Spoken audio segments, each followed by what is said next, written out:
थी मेरी क्लास में। हालांकि मुझे तो दो लड़कियां पसंद थी, तो एक ज्यादा पसंद थी। चश्मा लगा के आती थी, क्यूट सी थी, बाल एकदम खुले करके आती थी, ऐसा लगता था कि डायन का रूप आ गई है। अब कहोगे भैया डायन कैसे पसंद? मतलब खूबसूरत थी, मैं उसको डायन बोलता था। हम लोगों ने एक पढ़ा था कि जो न्यूटन का सीजीएस में मात्रक होता है वो डाइन होता है, तो डाइन के बजाय हम उसको डायन पढ़ते थे। डायन 1 × 10⁵ डायन होता है, इस तरीके से होता है ना न्यूटन का।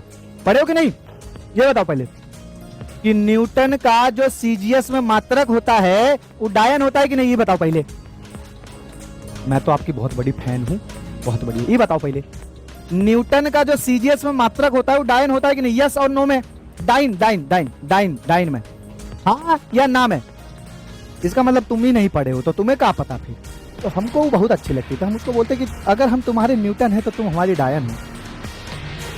तो वो कहती थी, पहले तो वो बायो में थी, वो बायो की थी लड़की, मतलब बायो सेक्शन की थी। हम मैथ वाले तुम्हें पता है धुरंधर होते थे, बायो वालों का बेवकूफ़ बनाते। पता है उसको हम चारा क्यों डालते थे? वो पैसे वाली थी। पैसे वाली इसलिए थी कि हमारी मम्मी हमको देती थी 12 रुपया। 12 रुपया मतलब समझो 5-5 रुपया आने जाने का किराया होता था टेम्पू का।